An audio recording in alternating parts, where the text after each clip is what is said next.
में है काय करी दर हाय रे काय करी दर उनो मने मन में है काय करी दर हाय रे काय करी दर हाय रे मैं अभागी नारी सोचे ना विचारे हाय रे मैं अभागी नारी सोचे ना विचारे मधुर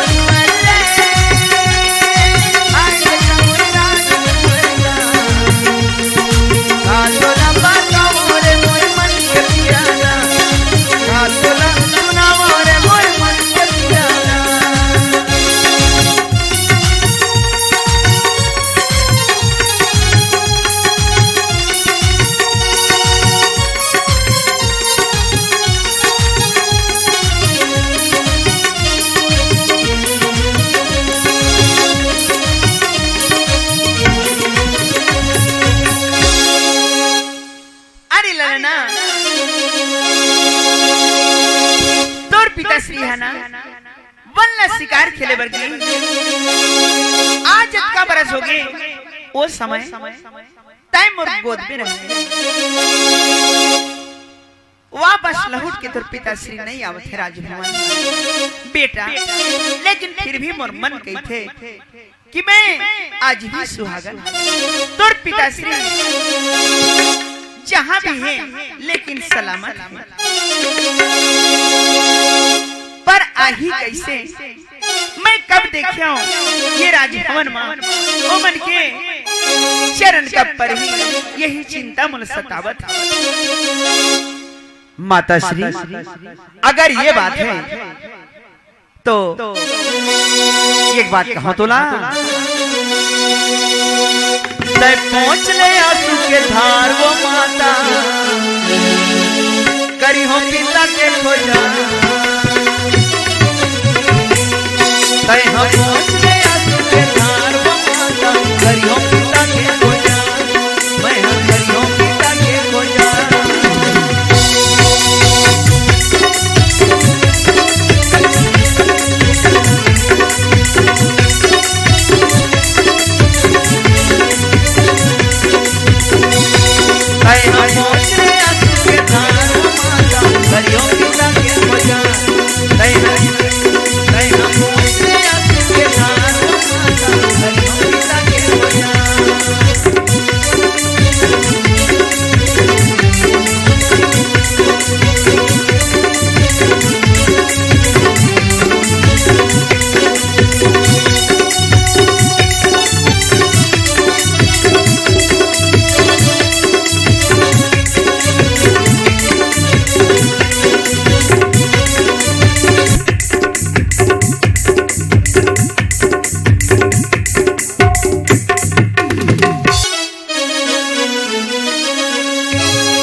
हम पहुंच ले आंसू के धार वो माता करियो पिता के खोजा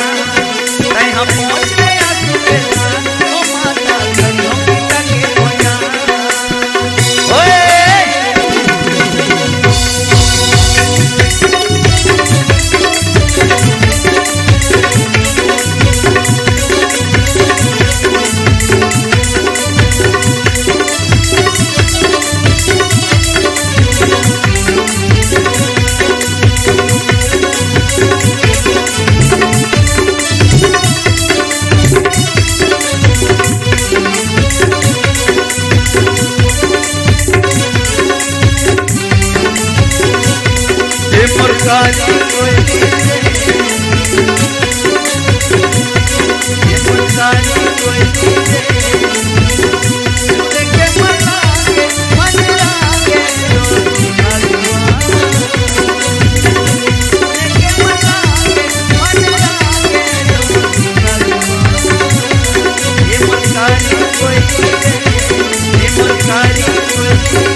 माता श्री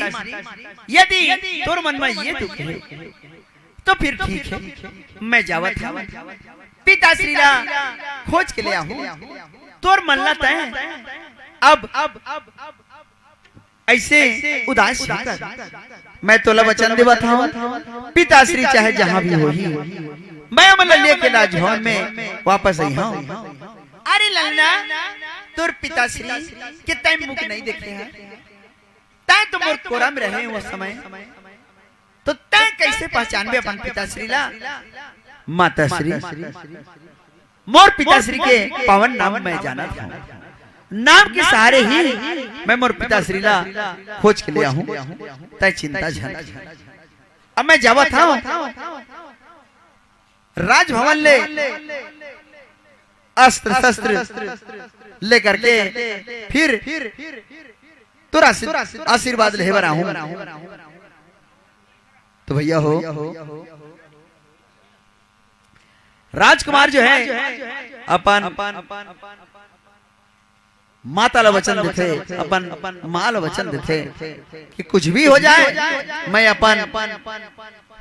पिता श्री ला खोज के लाऊं। देखना है किस प्रकार से राजकुमार प्रयास करी अपन पिता श्री ला खोजे के खातिर। अब राजा नारद तक जो है फिराक में थे कि राजकुमार मधु कुंवर मोला कब मिले ताकि वो श्राप ले मोला मुक्ति मिले।